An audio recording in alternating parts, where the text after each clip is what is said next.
अल्लाह अकबर। कल तक मुसलमानों के हालात को देखें, अब मुसलमानों के हालात को देखें। कल तक मुसलमानों के दिल में अल्लाह के खौफ का मामला देखें, अब मुसलमानों के दिलों के हालात को देखें। कल तक मुसलमानों के दिलों में इश्क रसूल का माहौल देखें, आज के मुसलमानों के दिलों में इश्क रसूल का माहौल देखें। मुसलमानों याद रखना, ये हजारों की भीड़ देखकर बहुत खुश होने की जरूरत नहीं है, शुक्र कीजिए। मगर याद रखिए, हिंदुस्तान के अब भी 50% मुसलमान ऐसे हैं जिन्हें सही तौर पर 5 कलमे पढ़ने का शऊर नहीं है। ये बहुत गम का मौका है, ये बहुत दुख का मौका है। याद रखना, 2-4 जलसे करके हम अपनी मुसलमानियत का हक अदा नहीं कर सकते। हमें बहुत काम करना होगा, हमें बड़ी मेहनत करनी होगी, हमें दीन के हवाले से बहुत बेदारी पैदा करनी होगी। इसलिए आइए, मैंने जिस आये करीमा की तिलावत की है, गफलत में डूबे हुए इंसान, जराइम के दलदल में डूबे हुए इंसान, दुनिया की मौज मस्तियों में डूबे हुए इंसान, मेरा अल्लाह तुझसे मुखातिब होकर के इरशाद फरमाता है। कितना खूबसूरत अंदाज है, अंदाजा तो करें। अरे मालिक अल्लाह अकबर अपने गुलाम से जिस लहजे में चाहे बात कर सकता है, लेकिन आज ये मेरा अल्लाह अपने बंदों से किस अंदाज में जो है वो मुखातिब होता है, अंदाजा तो फरमाए। मेरे रब का कलाम है और मेरा अल्लाह अपने महबूब के जरिए से अपने बंदों को अपना पैगाम पहुंचा रहा है। आप अंदाजा करें, एक मामूली सा सेठ अपने मजदूर को अच्छे लहजे में बात करना अपनी तौहीन समझता है, मगर यहाँ कलाम खुदाबंदी का तेवर देखें। मेरा रब अपने बंदों से किस तरह मुखातिब है। इरशाद फरमाता है, या अय्युहल्लज़ीना आमनू, ऐ ईमान वालो। अंदाजा तो करें, हमसे पहले किसी उम्मत को, हमसे पहले न मूसा अलैहिस्सलाम की उम्मत, न यूसुफ अलैहिस्सलाम की कौम, न याकूब अलैहिस्सलाम की कौम, न इब्राहिम अलैहिस्सलाम की कौम, किसी उम्मत को इस लक़ब से नहीं पुकारा गया।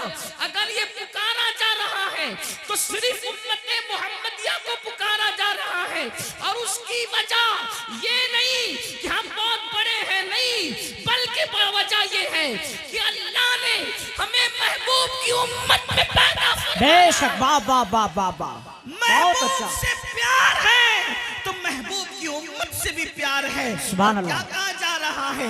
ऐ ईमान वालो, ऐ ईमान वालो, इत्तकुल्लाह, ऐ ईमान वालो अल्लाह से डरो। और फिर वल तंजुर नफ्सुम मा क़द्दमत लिगद, क़यामत के दिन के लिए तुमने क्या रवाना किया, क़यामत के दिन के लिए तुमने क्या भेजा, अपनी आखिरत की तैयारी के लिए तुमने क्या रवाना किया। इस सिलसिले में गौर करो, इस सिलसिले में फिक्र करो। अंदाजा फरमाएं मेरे प्यारे आका सल्लल्लाहु अलैहि वसल्लम के प्यारे दीवानों, जरा गौर तो करें। अल्लाह रब्बुल इज्जत हमें फिक्र दे रहा है, मौला करीम हमें बेदार फरमा रहा है।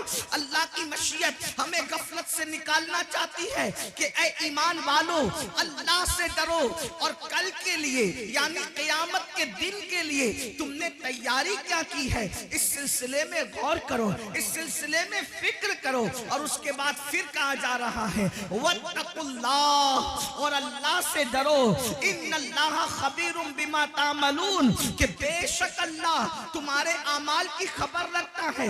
यानी रात की तारीकियों में जो कुछ करते हो उसको भी अल्लाह जानता है, दिन के उजाले में जो कुछ करते हो उसको भी अल्लाह जानता है। गफलत की जिंदगी जीने वालों, मकान दुकान कारोबार पर इतराने वालों, अल्लाह अकबर। आइए, हमारी जिंदगी की 6 मंजिलें हैं, हमारी जिंदगी की 6 घाटियां हैं, हमारी जिंदगी के सफर के 6 मराकिज हैं। मिसाल के तौर पर हमारा पहला सफर मिट्टी से लेकर खमीर तक के था, हमारा दूसरा सफर बाप की पीठ से लेकर माँ के पेट तक था। हमारा तीसरा सफर माँ के पेट से लेकर दुनिया में आने तक था। हमारा चौथा सफर दुनिया से लेकर कब्र तक है, और पांचवा सफर कब्र से लेकर हश्र तक है, और छठा सफर हश्र से लेकर या तो कोई खुशनसीब जन्नत में जाएगा या तो कोई बदनसीब जो है वो जहन्नम का ईंधन बनेगा। ये 6 सफर है, ये 6 घाटियां हैं। अब देखो 6 मंजिलें थी सफर की, 3 मंजिलें तो खत्म हो गई, 3 मंजिलें हम पार कर चुके। तो अगर याद रखना, दिल के कानों से सुनना, अगर आप ये तवक्को मुझसे लेकर के आए हैं कि मैं आपको मुफ्त में जन्नत बांटने के लिए बशारतें दूंगा, तो आप ये फिक्र अपने दिलो दिमाग से निकाल दें। उसकी वजह ये है कि मैंने आपकी खुशी की कोई बात नहीं करना, मैंने तो मौला की खुशी की बात करना है। इसलिए कि मुझे भी अल्लाह की रजा चाहिए और आपको भी चाहिए। याद रखिएगा, अल्लाह अकबर। लेकिन जो लोग सुन सकते हैं जरा तवज्जो से सुने। 3 मंजिलें हम तय कर चुके हैं, मगर तीनों मंजिलों में आमाल का कोई अमल दखल नहीं है। मिट्टी से लेके खमीर तक लाना अल्लाह का करम है, उसमें अमल का कोई अमल दखल नहीं है। उसके बाद बाप की पीठ से माँ के पेट तक आना, इसमें भी इंसान के अमल का कोई दखल नहीं है। ये अल्लाह रब्बुल इज्जत की मर्जी और मशीयत है। उसके बाद जो है अल्लाह अकबर, माँ के पेट से दुनिया में आना, इसमें भी अमल का कोई दखल नहीं है। लेकिन अब दुनिया से जो कब्र बेहतर होगी, इसमें अल्लाह ने अमल को जरिया करार दिया है। ईमान के बाद अमल सालेह, कब्र उसी की सौरेगी जिसके अमाल बेहतर होंगे, हश्र उसी का सौरेगा जिसके अमाल बेहतर होंगे, जन्नत में वही जाएगा ईमान के बाद जो अच्छा अमल करेगा। अब आइए ना, हमारी जिंदगी की 3 घाटियां बाकी है। नंबर 1 कब्र, नंबर 2 मैदान महशर, और नंबर 3 या तो जन्नत ठिकाना होगा या फिर उसके अलावा। अल्लाह अकबर। अंदाजा फरमाएं मेरे आका सल्लल्लाहु अलैहि वसल्लम के दीवानों, अब मुझे बताओ दुनिया के अंदर हम कितनी गफलत में जिंदगी गुजार रहे हैं। दुनिया के अंदर किस कदर गफलत का शिकार है। कोई दुकान कर रहा है, कोई मकान कर रहा है। दुनिया के अंदर इतने डूब गए, अल्लाह का नाम लेने की फुर्सत नहीं, अल्लाह की इबादत की फुर्सत नहीं। आइए, मैं बहुत तवील गुफ्तगू नहीं करूंगा, लेकिन एक बहुत अहम बात आपके कानों से गुजारना चाहता हूँ। अल्लाह अकबर, अल्लाह अकबर। एक मर्तबा सैयदना ईसा अला नबीना वाले सलाम अपने हवारियों के साथ, यानी अपने साथियों के साथ एक बस्ती से तशरीफ ले जा रहे हैं। जब आप बस्ती से तशरीफ ले जा रहे थे तो आपने क्या देखा कि बस्ती के लोग सब के सब मर के औंधे पड़े हुए हैं, औंधे मुंह पड़े हुए बस्ती के अंदर। अल्लाह के पैगंबर हजरत सैयदना ईसा अलैहि सलाम ने पूरी बस्ती को औंधे मुंह मुर्दा पड़ा हुआ देखा, तो हजरत ईसा अलैहि सलाम ने इरशाद फरमाया अपने हवारियों से कि देखो अल्लाह का अजाब आ गया इस बस्ती पर। ये बस्ती अल्लाह के अजाब की वजह से हलाक हो गई। अल्लाह ने इनको मारकर औंधे मुंह डाल दिया है, अल्लाह इनसे नाराज है।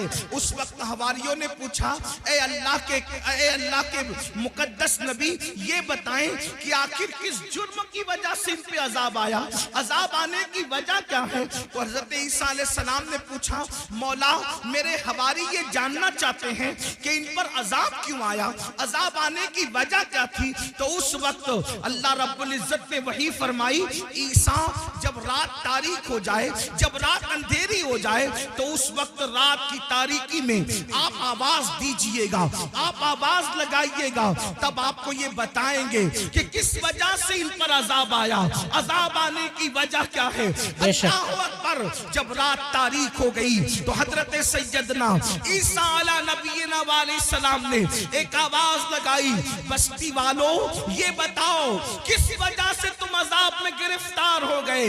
अब दिल के कानों से सुनना, एक बंदे की जो लाशें औंधे मुंह पड़ी हुई थी, औंधे मुंह पड़ी हुई लाशों में से एक लाश से आवाज आई, ए अल्लाह के पैगंबर ईसा अलैहि सलाम, हमको जो अजाब में गिरफ्तार किया गया उसकी दो वजह थी। नंबर एक, हम दुनिया की मोहब्बत में मुब्तला थे, हम दुनिया की मोहब्बत में गिरफ्तार थे। आगे की गुफ्तगू करने से पहले अब जरा मुझे बताओ, ये जो आपके ज़हन और दिमाग में खप्त है कि हम कुछ भी कर लें हम पर कोई अजाब नहीं आएगा, ये बात सही नहीं है। अल्लाह अकबर। उसकी तफसील ये है, उम्मते मुहम्मदिया होने की वजह से इज्तिमाई अजाब इस कौम पर नहीं आएगा, यानी पूरी कौम हलाक नहीं होगी, मगर इंफिरादी अजाब जो जैसा करेगा वैसा उसको भरना पड़ेगा। कुरान कहता है, वमा असाबकुम मिन मुसीबतिन फबिमा कसबत ऐदीकुम, कि तुम पर जो भी मुसीबत आती है वो तुम्हारे अमल की वजह से आती है। बारहा सूफिया का ये कौल दोहराया जाता है, जो तुम्हें ठोकर लगती है वो तुम्हारे गुनाह की वजह से लगती है। अल्लाह अकबर। जो महफिल से रोशनी जाती है वो भी हमारे गुनाह की वजह से जाती है, जो हमारे चिराग बुझते हैं वो भी हमारे गुनाह की वजह से बुझते हैं। अल्लाह अकबर। आज मुझे बताओ कितने मुसलमान हैं जो सुकून की सांस ले रहे हैं? हर जगह तूफान है, हर जगह घर जहन्नम कदा बना हुआ है। कोई कहता है मौलाना बच्ची को रिश्ते अच्छे नहीं आते, बिस्तर पे करवटें बदल रहे हैं, बेटियों के लिए तड़प रहे हैं, सिसकियां ले रहे हैं। मैं पूछना चाहता हूं मुसलमानों, मुझे बताओ बेटियों को अच्छे रिश्ते क्यों नहीं आते? ऐसा कि अल्लाह ने उनका जोड़ा पैदा नहीं किया, पैदा किया है। बहने माँ और आप भी सुन ले, जो अल्लाह दरख्त के पत्तों को बेजोड़ पैदा न करे, जो अल्लाह चूटियों को बगैर जोड़े के पैदा न करे, जो अल्लाह फूल और फलों को बेजोड़ पैदा न करे, जो अल्लाह सर के बालों को बेजोड़ पैदा न करे, जो अल्लाह सितारों की अंजुमन को बेजोड़ पैदा न करे, जो अल्लाह समुंदर के कतरों को बेजोड़ पैदा न करे, वो तुम्हारी बेटी और बेटे को बेजोड़ कैसे पैदा करेगा? लेकिन ये रिश्ते क्यों थमे हुए हैं? कहा किसी ने बांध दिया है। मैं कहता हूं याद रखना, मैटर कुछ भी हो, मेरी नजर तुम्हारी गुफ्तगू पर नहीं। हम तो मुस्तफा जाने रहमत के गुलाम हैं। हुजूर की बात पर तवज्जो करेंगे, अल्लाह की बात पर तवज्जो करेंगे। याद रखना, किसी ने बांधा हो ना बांधा हो, किसी ने रुकावट पैदा की हो या ना की हो, कुरान कहता है वमा असाबकुम मिन मुसीबतिन फबिमा कसबत ऐदीकुम, कि तुम पर जो भी मुसीबत आती है अल्लाह अकबर तुम्हारे करतूत की वजह से। सैयदना फारूक आजम फरमाते हैं, जब तुम गुनाह करते हो तो कब्र अनवर में रसूलुल्लाह को रंजीदा करते हो। जो काम अपने नबी को कब्र अनवर में अज़ियत पहुंचाए, वो कौम बिस्तर पर सुकून की सांस कैसे ले सकती है? तुम खुदा के महबूब को बेकरार करते हो, फिर अल्लाह तुम्हें बेकरार करता है। बेशक नींद की गोलियां खाकर भी तुम्हें चैन की नींद नहीं, इसलिए कि तुमने गुंबदे खजरा में खुदा के महबूब को बेचैन किया, हुजूर को बेकरार किया। अल्लाह अकबर। कौन सा गुनाह नहीं करते? आज कहते हो मैं बिस्तर पर तड़पता हूं, क्यों? हमारे करतूत। गौर करो, अपने अमाल का एहतिसाब करो। आज तो हर आदमी अपने आप को वली से कम समझने को तैयार नहीं है जी।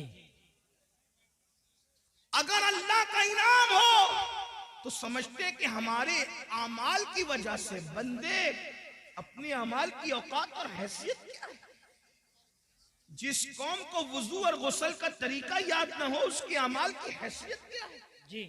ये तो अल्लाह का करम है, ये तो अल्लाह का एहसान है कि उसने तुम्हारे भी और हमारे भी ऐबों पे पर्दे डाल रखे हैं। बेशक सच्ची बात को ईमान लगती अगर वो तुम्हारे और मेरे ऐबों पे पर्दे न डालता। मैं इन अल्लाह वालों की बात नहीं कर रहा हूं, तुम्हारी और मेरी कर रहा हूं।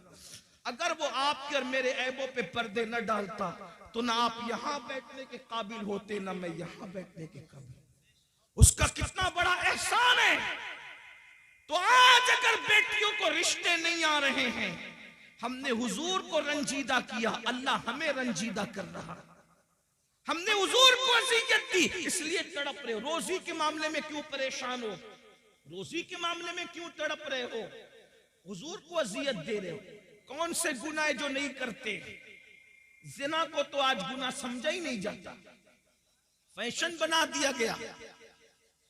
जिना को इश्क का नाम दे दिया गया, जिना को मोहब्बत का नाम दे दिया गया। लेकिन अल्लाह उन कानों तक ये आवाज पहुंचाए। अगर हदीस में ये बात ना आती तो शायद मैं कहने की हिम्मत नहीं करता कि पूरी उम्मत को जितना अजाब दिया जाएगा जी,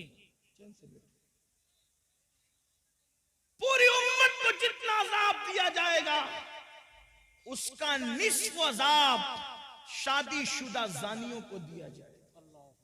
यानी पूरी उम्मत को जितना अजाब, उस उम्मत के बराबर आधा अजाब। यानी सबको अलग अलग जो अजाब होगा उन सब का अजाब अगर जमा किया जाए तो जैसे एक सिर्फ समझाने के लिए मिसाल के तौर पे 100 रुपए 10 लोगों को दे दिया गया, तो अब 10 लोगों के 100 रुपए को जमा करें तो कितना हो गया 1000। अब 1000 का निस्फ अगर किसी को दिया जाए तो कितना बड़ा है। अल्लाह अकबर। बिला तमसील सिर्फ समझाने के लिए, जानियों को जो शादीशुदा होकर जिना करते थे पूरी उम्मत का निस्फ अजाब उन शादीशुदा जानियों को दिया जाएगा। अल्लाह। गौर करें, एक गुनाह की सजा अगर अल्लाह किसी इंसान के एक गुनाह की सजा दुनिया के तमाम इंसानों पे डाल दे तो दुनिया के सारे इंसान मिलकर भी एक इंसान के गुनाह की सजा को बर्दाश्त नहीं कर सकते। उम्मत का निस्फ अज़ाब जिन लोगों के वजूद पे डाला जाएगा उनकी हालत क्या होगी। अल्लाह अकबर। वो जहन्नम जिसमें पहाड़ भी पिघल पिघल जाएंगे, उसकी आग को जिसमें पहाड़ पिघल जाएंगे, वो आग जहन्नमियों के जिना के आज़ा पर दहकाई जाएगी, उनकी शर्म की जगह पे दहकाई जाएगी। जरा सोचे तो सही, 2-3 मिनट की लज्जत, 2-3 मिनट की लज्जत, 2-3 मिनट का ऐश, चंद लम्हों की लज्जत, अल्लाह अकबर। और फिर हमेशा की जिल्लत। और मेरी कौम के जवानों को फैशन के नाम पर उसी तरफ डाला जा रहा है, उसी तरफ जब ढाला जा रहा है। कल का जवान जिना के नाम से भी कांपता था। मैं जानता हूं अपने बचपने की वो दास्तानें कि नौजवान लोग कहते थे हम सारी शरारतें कर सकते हैं लेकिन जिना की तरफ जाने की हिम्मत न हुई। ये हमारे बचपन तक जवानों की बातें हमने सुनी थी, हर मस्ती करेंगे, हर शरारत करेंगे लेकिन बदी की तरफ नहीं जाएंगे। मगर अफसोस आज हम कितना दुखी दिन देख रहे हैं, कितने कर्ब से गुजर रहे हैं, कितनी असीयत से गुजर रहे हैं। कौन सी हुकूमतें आई, कौन सी चली गई, इस पर हमें उतना दुख नहीं है, इसलिए कि हुकूमतों का आना जाना ये तो मौसम की तरह बदलता रहता है। लेकिन कौम के जवानों के बिगड़ने का दुखड़ा हम किसको जाकर के सुनाएं। हुकूमतें तो चंद सालों में बदलती है लेकिन जब न कौम का एक जवान बिगड़ जाता है तो 3 पुश्तों तक इस्लाह की उम्मीद नहीं की जा सकती। जिस कौम के 16-16, 17-17 साल की उम्र के लड़के जिना में डूब जाएं, उस कौम का मुस्तकबिल क्या होगा, उस कौम की कैफियत क्या होगी। अल्लाह अकबर। हमें बहुत बड़ी जिम्मेदारी सौंपी गई है। मेरे आका अलैहिस्सलाम के दीवानों, बिलखुसूस जवानों से मुखातब हूं मेरे भाइयों, अल्लाह के बंदो, जिना की बड़ी कर्बनाक सजा है। अल्लाह जब किसी जानी को सजा देता है तो उसकी कई पुश्तों तक वो सजा बाकी रहती है। अल्लाह। मगर जो तौबा कर ले, तौबा करने वालों को अल्लाह माफ करता है। और ये भी कहा गया जिसने शादी से पहले जिना किया अल्लाह उसकी नस्ल में ऐबी, लंगड़े, लूले, अंधे, गूंगे बच्चे पैदा करता है ताकि उसका दुख वो झेलते रहे। 98% लोगों के घर में जो ऐबी बच्चे पैदा होते हैं वो जिना की नहूसत की वजह से पैदा होते हैं। माएँ और बहनें मौजूद हैं, उनको ऐसा लगता है सोर्सेस की वजह से अच्छे रिश्ते आते हैं। मैं एक बात अच्छे रिश्ते का एक वजीफा आपको देना चाहता हूं। सबको अल्लाह से डर के गुनाह छोड़ दो, अल्लाह से डर के गुनाह छोड़ दो, अल्लाह तुम्हें अच्छा रिश्ता भेजेगा। बेशक। इसलिए कि गुनाह को छोड़ देने से बेहतर वजीफा अल्लाह के यहाँ कोई है ही नहीं। वज़ाइफ की अहमियत अपनी जगह, लेकिन इससे बड़ा कोई वजीफा नहीं है कि अल्लाह से डर के गुनाह छोड़ दिया जाए। लोग कहें बगैर दलील आप बात कर गए, लेकिन मैं आपको दलील के जरिए समझाता हूं। देखो, अल्लाह से डरने की बरकत, रिश्ता ढूंढना नहीं पड़ेगा, रिश्ता चल कर आएगा। लड़कों से भी कहता हूं, लड़कियों से भी कहता हूं, और ऐसे घराने का आएगा जिसका तुम तसव्वुर नहीं कर सकते। आपने इस रिवायत को मुख्तलिफ तनाजुर में सुना, आज मुझसे भी इस तनाजुर में आप सुने, गौसे पाक के गुलाम से इस तनाजुर में सुने। आपने सुना होगा मदीने मुनव्वरा की सरजमीन है, रात का आखिरी हिस्सा है, रात का आखिरी पहर है। उस रात के आखिरी पहर में एक बूढ़ी की कपकपी आवाज निकलती है, बेटी जल्दी से दूध में पानी मिला दो। तो जवान आवाज क्या आती है, अम्मी जान क्या आपने नहीं सुना, अमीरुल मोमिनीन ने मना किया कि दूध में पानी मिला करके नहीं बेचा जाए, क्योंकि ये जुर्म है, ये धोखा है, ये फरेब है, इसलिए मैं दूध में पानी नहीं मिला सकती। तो बुढ़ापे की कपकपी वाली आवाज आई, बेटी अमीरुल मोमिनीन तो सो रहा होगा, उसको क्या खबर कि हम दूध में पानी मिला रहे हैं। मगर जवान बेटी का जवाब था, अम्मी अमीर तो सो रहा है, मगर अल्लाह तो हमें देख रहा है। जब अल्लाह देख रहा है, अमीर के ख्वाब से दूध में पानी नहीं मिलाते, और अल्लाह देख रहा है हम दूध में पानी मिला दे, ये कैसे हो सकता है। देखो, उस लड़की, अभी उसको रिश्ता नहीं आया था, मगर उसके दिल में अल्लाह का खौफ था, अल्लाह की खशियत थी, खुदा का करना। अमीरुल मोमिनीन, गैजुल मुनाफिकीन, इमामुल मुजाहिदीन, जानशीन रसूल सैयदना उमर इब्न खत्ताब रात की तारीकी में मदीने की गलियों में घूम रहे थे ताकि रियाया का हाल देखे। जैसे ही कानों में आवाज टकराई, खुश हो गए कि मेरी रियाया में ऐसी बच्चियां भी मौजूद हैं जो रात की तारीकी में भी अल्लाह से डरती है। घर पे निशान लगाया, दिन को मालूमात ली कि बच्ची शादीशुदा है कि कंवारी है। पता चला कंवारी है। अपने बेटों को जमा किया, जमा करने के बाद कहा, मैं बूढ़ा हो गया हूँ, अब शादी नहीं कर सकता, बताओ तुम में कौन उस लड़के से शादी करेगा। एक बेटे ने कहा, मैं करूंगा। अल्लाह अकबर, अल्लाह अकबर। कल तक जिसके घर कोई रिश्ता नहीं आ रहा था, ये खौफे खुदा से, गुनाह से बचने की बरकत है कि अल्लाह अकबर सैकड़ों मुरब्बा मील पर हुकूमत करने वाले फारूक आजम के घर का रिश्ता बगैर किसी सोर्स के उनके घर पहुंच गया। और अल्लाह अकबर, सिर्फ खौफे खुदा की बरकत से वो लड़की 3 बर्रे आजमों के हाकिम उमर इब्न खत्ताब की बहू बन गई। बेशक, सुभान अल्लाह, सुभान अल्लाह, सुभान अल्लाह। अल्लाह की खशियत, और सिर्फ फारूक आजम की बहू नहीं बनी, बल्कि अल्लाह ने उस बेटी से एक बेटी पैदा फरमाया, और उस बेटी से जो बेटा पैदा हुआ वो पहली सदी का मुजद्दिद हजरत उमर इब्न अब्दुल अजीज कहलाया। नारे तकबीर, नारे रिसालत। पहली सदी के मुजद्दिद की नानी भी बन गई, उमर इब्न खत्ताब की बहू बनी, और दूसरे उमर की नानी बनी, जिसे सानी उमर कहलाया जाता है।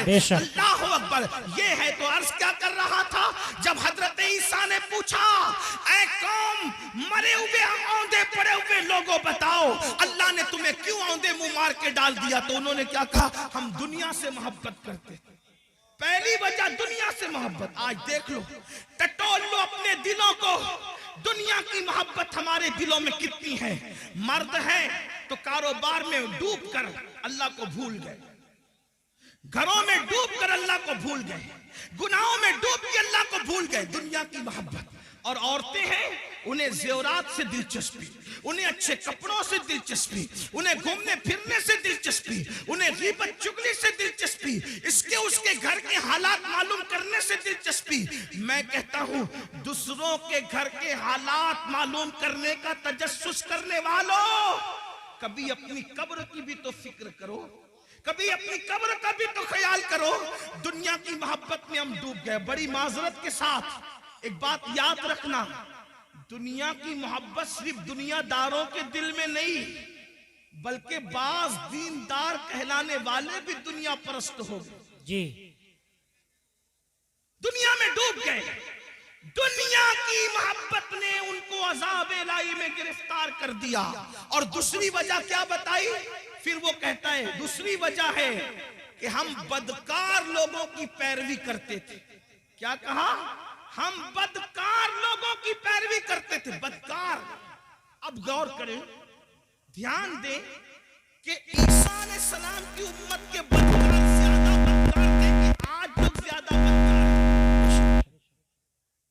वो कहने के बदकारों की पैरवी करते थे, बदकारों की नक्काली करते थे, तो अल्लाह ने हमें मार के औंधे मुंह डाल दिया, अज़ाब में गिरफ्तार कर दिया। ईसा अलैहिस्सलाम की कौम में तो इंटरनेट की नहुसत नहीं थी, इतना तेज रफ्तार दौर नहीं था। समंदर के किनारे जाकर के अय्याशों की होटलें तो उस दौर में नहीं थी। आप गौर करें कि वो लोग अगर बदकारों की पैरवी करें तो मार के औंधे मुंह डाल दिए जाएं। आज मेरी कौम का जवान कितने बदकारों की पैरवी कर रहा है। फटी हुई जींस, ये किसकी पैरवी है? नेकोकारों की या बदकारों की? किसी शरीफ ने कभी फटी हुई जींस पहना? पहली बात तो ज्यादातर शरीफ लोग वो लिबास ही नहीं पहनते जो आप पहनते हो। हमने तो शरीफों का लिबास भी छोड़ दिया। बेशक हमें शरीफों का लिबास पहनने में शर्म आती है। बदकारों की नस्ल कितनी बढ़ गई कि कौम की बेटियां भी जब बाजार में जाती है तो कहती है कि फला अदाकारा ने जो फिल्म में लिबास पहना था वो लिबास दिखाओ। और नौजवान लड़के भी दुकान पर जाते हैं तो कहते हैं फला हीरो ने जो पहना था वो दिखाओ। और फटी हुई पैंट, एक दौर था फटे हुए कपड़े भीख में भी नहीं दिए जाते थे, और क्या जमाना आ गया। आज फटे हुए कपड़े डैमेज पैंट कह करके हजारों में खरीदी जा रही है। हाय अफसोस, आपकी फिक्र को क्या हो गया। कल फटा हुआ लिबास होता था तो आदमी उसको छुपाता था, पेवन होता था उसको छुपाता था। फिक्र को क्या हो गया। कौमों को यूं ही जवाल नहीं आता। इकबाल ने कहा था कुव्वते फिक्र अमल पहले फना होती है फिर किसी कौम की शौकत। वाह वाह वाह, बहुत अच्छा। नारे तकबीर। मेरी कौम के जवानों कहाँ हो? कानों में बालियां पहन रहे हो, मटक कर चलते हो। आपसे पूछना चाहता हूँ, अगर कोई कह दे यार वो जो फलां अदाकार की तरह लग रहा है, और लड़कियों कह दे तू अदाकारा की तरह लग रही है, क्या उसका फार्म होता है उस वक्त, क्या उसका गुरूर और घमंड और इतराना होता है। इससे बड़ी गाली भी नहीं है, इससे बड़ी गाली भी कोई है कि तू अदाकार की तरह। इसलिए कि फाहिशा औरतें ज़िना करती कराती तो चार दीवारी में छुपी करती। जिनको तुम अदाकार कह रहे हो वो स्क्रीन के सामने आकर के बताते हैं और उस पे करोड़ों रुपए कमाते। वो तो फिल्में सुपरहिट होती हैं जिसमें बाज़ाब्ता तौर पर नंगे सीन ज्यादा होते हैं। फिक्र करो, पैरवी जिसकी करोगे क़यामत में उसके साथ। इश्क का दावा गौसे आज़म से, इश्क का दावा गरीब नवाज से, इश्क का दावा इमाम हुसैन से। पैरवी किसकी? फटी हुई पैंट पहनकर नंगे बनने वालों, घुटनों से ऊपर बरमुंडे पहन करके सतर के साथ बेसतरी करने वालों, औरतों पे पाप की नजर डालने वालों, इबरत हासिल करो। फातबिरू या उलिल अबसार, आंख वालों इबरत हासिल करो। तुम बदकारों की पैरवी के लिए नहीं हो। नादान बदकार की पैरवी वो करे जिसके यहाँ सिद्दीक अकबर जैसा कायद न हो, फारूक आजम जैसा कायद न हो, उस्मान गनी जैसा कायद न हो, मौला अली जैसा कायद न हो, इमाम हसन जैसा कायद न हो, इमाम हुसैन जैसा कायद न हो, गौसे आजम जैसा कायद न हो, तारिक बिन जियाद जैसा कायद न हो, अल्लाहु अकबर सलाउद्दीन अय्यूबी जैसा कायद न हो। हमारे पास तो ऐसे स्टार्स मौजूद हैं कि लोगों ने ख्वाब में भी बहुत अच्छा, बहुत अच्छा। वाह वाह वाह। औरों ने ख्वाब आपने भी नहीं देखा होगा। खुदा ने वो हमें मुक्तदा अता फरमाए। जाओ ढूंढ लो सारे मज़ाहिब की तारीख को, है किसी मजहब में कुम बिस्मिल्लाह कहकर मुर्दे को हाय वाह वाह वाह वाह, बहुत अच्छा, वाह वाह वाह। लाओ किसी मजहब में। लोगों के यहाँ मारने वाले तो मिलेंगे, लेकिन जिलाने वाला अगर कोई है तो वो मजहब इस्लाम। वाह वाह वाह वाह, सुभान अल्लाह सुभान अल्लाह। और ऐसा जिंदा करने वाला कि मुर्दे को भी कुम बिस्मिल्लाह कहकर जिंदा करता है और अल्लाह के दीन को भी नई जिंदगी। बेशक, सुभान अल्लाह सुभान अल्लाह। इसीलिए हम उनको मुहियुद्दीन कहते हैं जी। गौसे पाक को सिर्फ 11वीं में समेटने की साजिश हो रही है। गौस पाक सिर्फ 11वीं में सिमटने वाली हस्ती नहीं है जी। ईसाने सवाब की एक शक्ल है 11वीं, लेकिन गौसे आजम की शान ये है कि बरेली का कलंदर कहता है जी। शुक्र के वाह, जोश वाह। में जो है वो तुझे क्या जाने। जी हाँ, मैं अपने होशियार नाजिम साहब और मौलाना गुलाम जिलानी जैसे साहिब फन लोगों की तरह इतनी हिम्मत नहीं रखता कि हर 2 जुमले पे कहूं कि बोलो सुभान अल्लाह ना। अब तो तुम्हारे इश्क का इम्तिहान है कि गौस पाक के नाम पर बरेली की कलंदर की जबान से कही हुई बात पे चुप रहते हो या बोलते हो। जब हम आला हजरत का शेर पूरे हिंदुस्तान में पढ़ते हैं, जब हम आला हजरत का शेर पूरे हिंदुस्तान में पढ़ते लोग चुप रहते, तो हम कहते अगर यूपी में पढ़ते लोग चुप ना रहते। जी हाँ, लेकिन सदुल्ला फाजिल के पड़ोस में रहने वाले भी अगर शेर ना समझे तो जी। फिर इस पर मुझे अफसोस। वाह वाह वाह। और कहता हूं कि न समझोगे तो भी कोई बात नहीं है, क्योंकि शेर किसका है?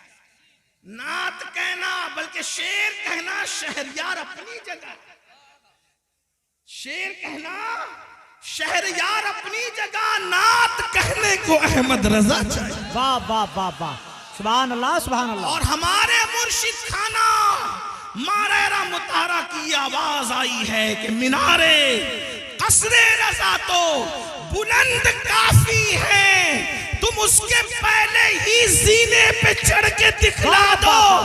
फतावा रज़विया तो एक करामत है, खुदा के बख्शिश पर। बहुत अच्छा, नारे तकबीर, नारे रिसाला, उलमा अहले सुन्नत हजरत अल्लामा सैयद अमीनुल कादरी साहिब किबला, जश्न गौसुल वरा, नारे तकबीर। बहुत अच्छा, सुभान अल्लाह सुभान अल्लाह। क्या करे, शुक्र के जोश में जो है वो तुझे क्या जाने। जी वो तुझे क्या जाने। शुक्र किसको कहते हैं? विलायत की एक मंजिल है।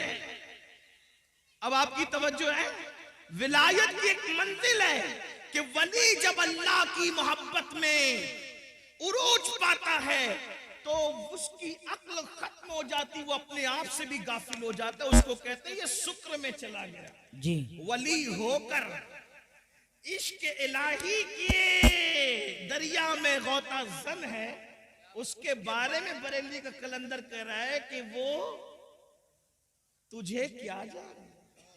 तवज्जो है आपकी, तवज्जो है आपकी। जो शुक्र की मंजिल पे पहुंच चुका वली, वो तुझे क्या जाने। जब वली हो करके शुक्र की मंजिल पे पहुंचकर मेरे इमाम कह रहे वो तुझे क्या जाने, तो जिनको वुजू के भी फराइज याद ना हो वो गौसे पाक की असमत क्या जाने।